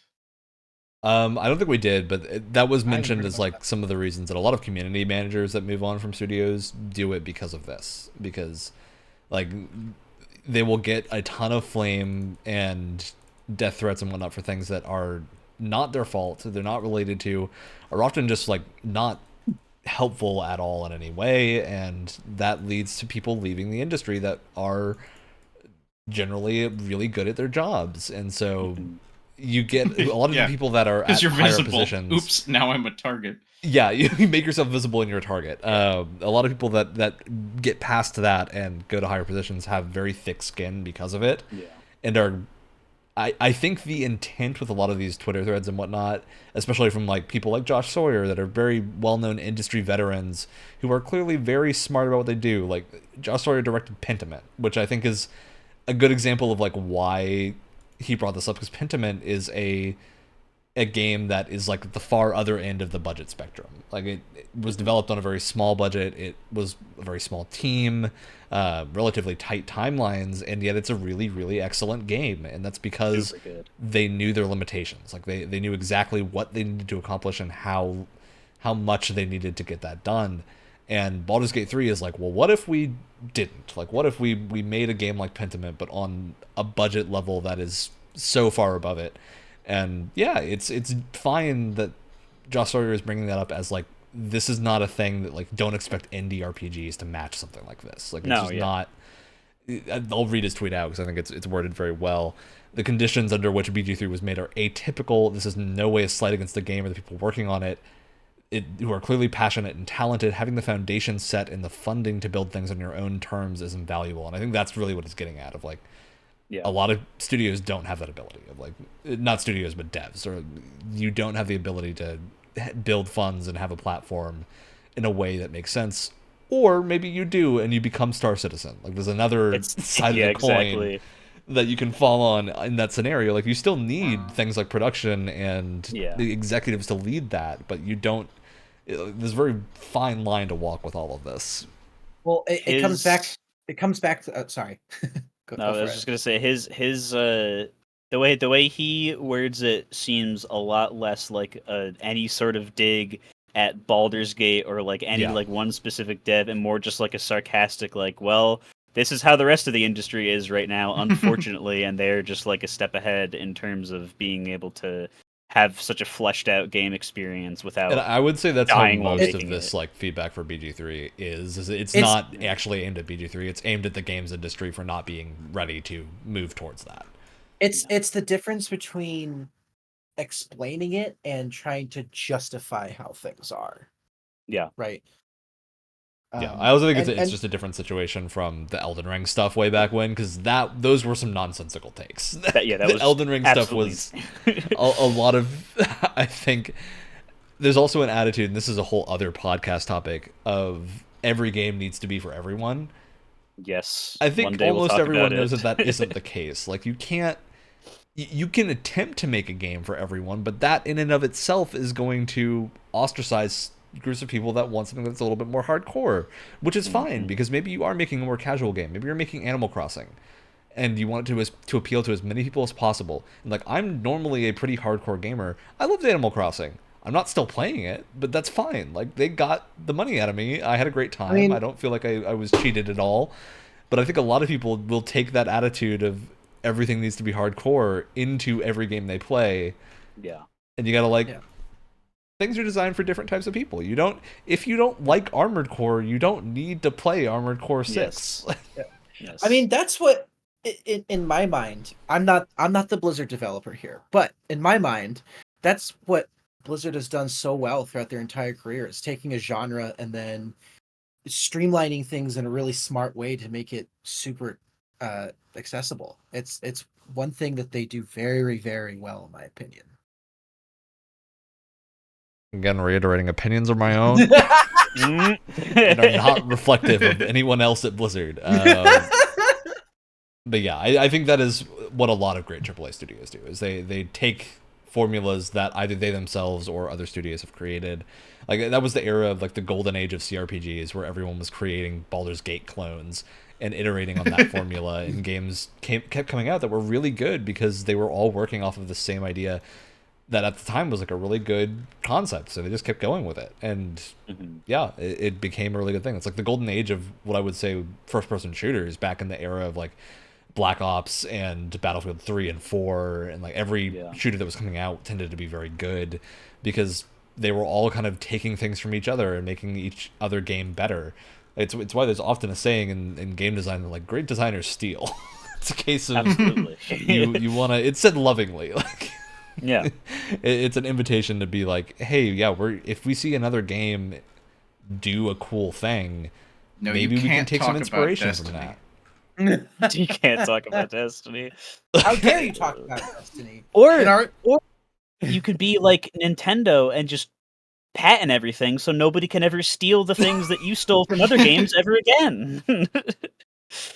Or your Respawn Entertainment, where you just take a little bit from every single popular genre and just Frankenstein that crap together, and you normally turn out with something great. Somehow it works for him. Every time. It's incredible. Every time. They know how to find the balance.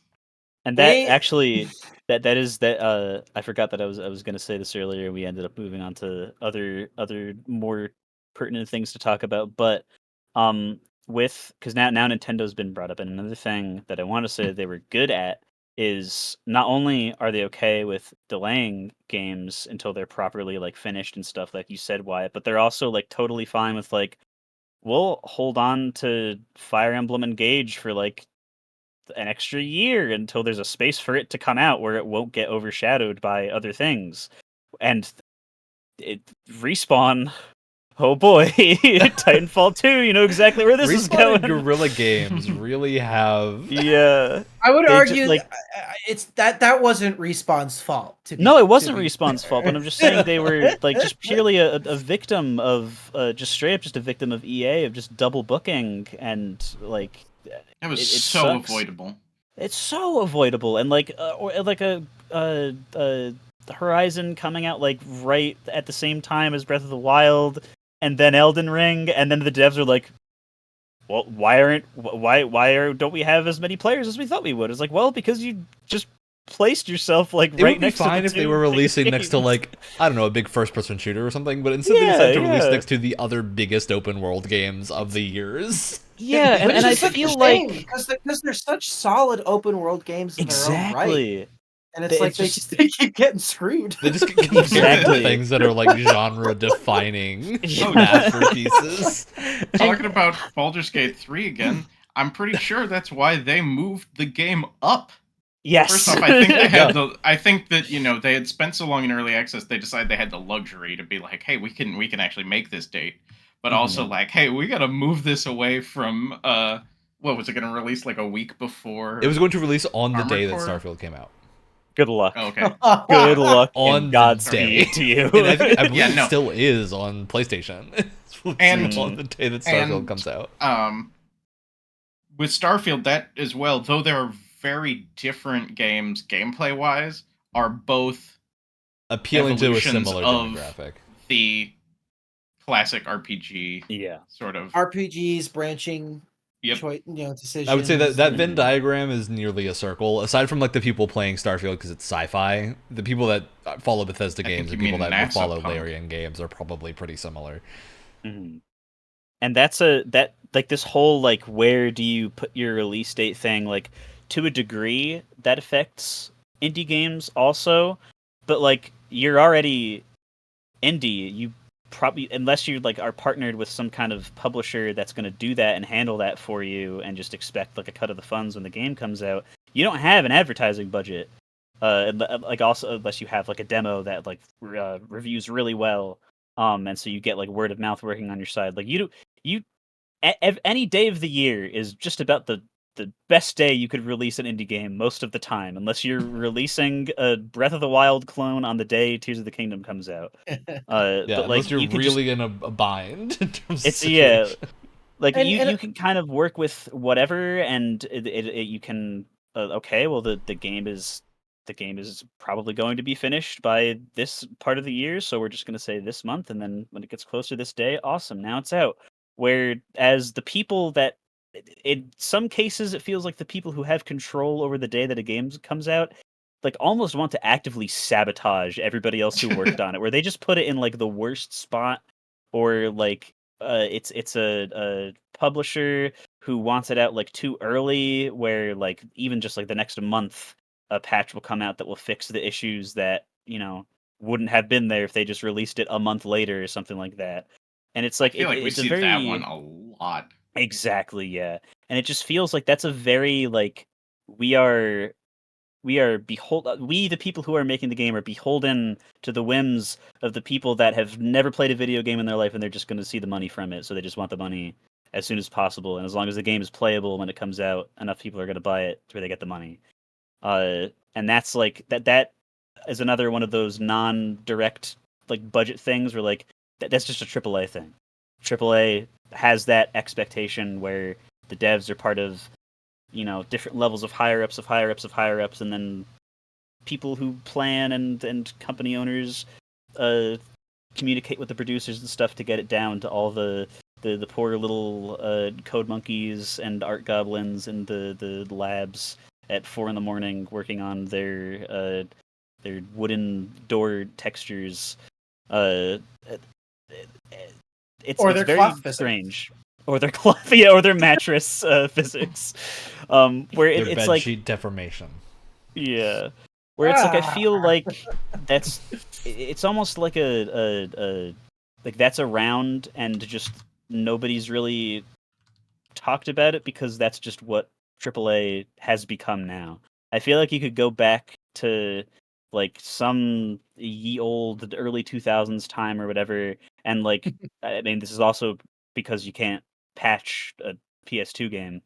Uh, a game just came out, and well, there it is. Whereas these days it's like, well, we can have leeway. I've now been the owner of EA or whatever for 20 years, and I do not know what a video game is, but I've been in this position just being lackadaisical for so long that I'm going to continue doing exactly that and giving the worst release dates for everything possible because I could not possibly care less, and that's just this is the day where the money will come in. It because for feels us more like because for us yeah. AAA games are for us just in a constant state of early access anyway. We just don't have the label there. Yeah, yeah. It feels like AAA nowadays is more beholden to, and this is like focusing on the negative stuff. Obviously, this doesn't mean anything when it comes to like Baldur's Gate or like Elden Ring or something like that. Oh yeah, for But every if bad example, there's a good example, pretty yeah, much. Yeah, I think for that applies to a for lot of this discussion of definitely everything we're saying is not applying to everyone. It's applying to the studios that it's relevant to. Like, yeah. But for the negatively relevant studios and situations, it does genuinely feel like a lot of the time it's just like this is how everybody in the company will get the paycheck, and so this is when the game will release. This is why we developed it this way, and it might be a perfectly serviceable or even really good game. But then on the other side, like you have people who are like, yeah, I worked on this part of the game all by myself in between the morning shift at the post office and the graveyard shift at the gas station or whatever, and between that I was able to just make enough rent to have a place to program this, and now it's a I didn't make this because I needed money. I was needing money because I was making this. And Yeah. it's complete. You can feel it when you end up playing the game as a consumer, even if you don't necessarily know that that's what you're feeling. Feel like it's another kind of passion thing where you can feel the passion behind something, without it, resonating that that's what that is at first. It's very well put. All right. Any other thoughts, or is that a good note to end on for people?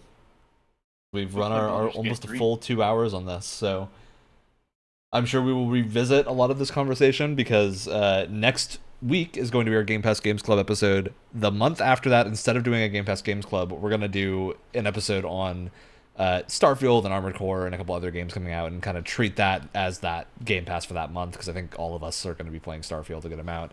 And then we'll do something for Armored Core as well because Brett and I are going to lose our minds Yep. as soon as that game comes out. I'll be on the Starfield podcast if I even get a chance to play it because I might be too busy playing something else. That's how I'm It's feeling with gonna this be a current crazy month. Game Pass. There's a couple of games I still need to play more or play at all. I'm like, but Baldur's Gate 3, I could be playing Baldur's Gate 3. Baldur's Gate 3, but again, I'm over here I'm like, okay, here I downloaded Ninja Gaiden. Like I was doing that. Well, it's installed now. Why didn't I had a great time with Sea of Thieves? So I was pretty happy to get the chance to play that, unburdened from the need to play Baldur's Gate for a little bit. Yeah, I'm playing Baldur's Gate I'll every see other if I can waking get to hour. all of So, them. I'm glad I could help, I guess. but you and your disinterest in CRPGs, I could play something else for a little I while. want to like them so bad. Every atom in my entire being was just not designed to play CRPGs, but I want to like them so bad. Yeah. That's fair. Well, on that note, we're gonna move into shoutouts then. Who's got something they want to shout out? Shout out to that awesome pirate crew that Ryan and I ran into earlier today. Those Pretty were good. the coolest dudes. They were just doing their own thing, and they're like, "Hey, what's up, guys? How's it going?" And then we all started playing a song together on our various instruments, and it got us an achievement. And it was probably the most wholesome encounter I've ever had in Sea of Thieves. 9 times out of 10, you come across a player in Sea of Thieves, and it's like cannons lit immediately. Not even a question. Not even a conversation. There was no choice other than these guys are going to be tasting the bottom of the sea. So it was just cool to run into some like real wholesome lads and just like it felt so good. Hanging out and having a good time. Yeah. All right, you two. Who's ready? I will shout out because I haven't yet. I will shout out the movie Oppenheimer. Wow, crazy! It's a good movie, and nobody saw that coming. But Christopher Nolan does it again, and makes me feel emotions that I would be more comfortable not. In a 3-hour time frame that somehow felt like 45 minutes. I this I don't know. It does what a commentary on nuclear things. It does that the same way that Metal Gear Solid. I would did not have when been it first surprised came if at out. the start of the credits it said a Hideo Kojima production. It's yes, very very much so. You'd have to get that at the opening of the film. Yeah, and at the end. And at And, the like, end, in an 20 more intermission, times. Yeah, yeah, and, like, every chapter. overlaid. Every new scene it has Yeah. to go through like which characters are in the scene and who's playing the that's the actors. Exactly. Oppenheimer, I'm trying to sneak past the guards. Yeah, especially if you have never thought about the grave consequences of the nuclear bomb being developed and just cannot possibly grasp that. I really hope you walk into Oppenheimer thinking that it's just going to be some crazy war movie or something, and that your life is forever destroyed because now you will know. No, don't give them that break, because then they'll get bored and hate it unjustly. Like I've They're seen gonna do it Oppenheimer anyway. twice now. I went to see it regularly Really? once, and then I went to go see the 70mm version because Oh my god. the tickets for the 70mm have been sold out for weeks. Like you have to order them weeks in advance. So I got tickets for like when the movie came out for the 70mm 2 weeks later. Great movie, Man. very worth seeing in 70mm if you have the opportunity. All right, I'll take the next shout out. I've got a shout out to an indie game that I played through yesterday, which is Stray Gods. For those of you that have heard of it or haven't heard of it, Stray Gods it's billed as the role-playing musical. It is a game by indie studio, let me find their name, Summerfall Studios, that is basically a musical. So as you're playing, you make a bunch of choices, and that determines like the music style and all the musical scenes. And you're trying to uncover a murder mystery as you go through it, and it's very fun. Relatively short for a single playthrough, but that I think is as expected for something that's meant to be pretty replayable. Yeah, it was very satisfying, very fun to go through. I've finished it near twice because there was a bug on day one where if you made a save in save file 1 and you quit the game and came back, it would delete itself. No. Which is a pretty big bug that has since been fixed very quickly. But I nearly played it all through in one day and then was like, I need to go to sleep so I can go to work the next day. And quit out at the end of the second act and then lost all that progress the next day. Damn. But I think it's a testament to the game that I then immediately replayed all of that and then got to the ending in 2 sittings. So, yeah, very good. Phenomenal job for all the voice actors that were in it because it's a musical thing that's very hard to do. And I was impressed that a lot of voice actors could sing better than I thought they would, though I do still think this game probably would have been suited to getting musical theater performers for a lot of the roles. But it was still very good. Budget. Alex, what's your shout out? Okay. Well, after Oppenheimer, I should shout out Barbie, which was good, but I need to see I'm it. not going to. I'm gonna just shout out the used bookstore that's by me that my partner and my roommate work at, because they bought in like a big sale. Somebody sold a bunch of old RPG books, not old, but used RPG books, and I spent quite a bit of money. But it was quite a bit of money that I also saved if I had bought those books elsewhere. I bought straight up 6 RPG books today, and Nice.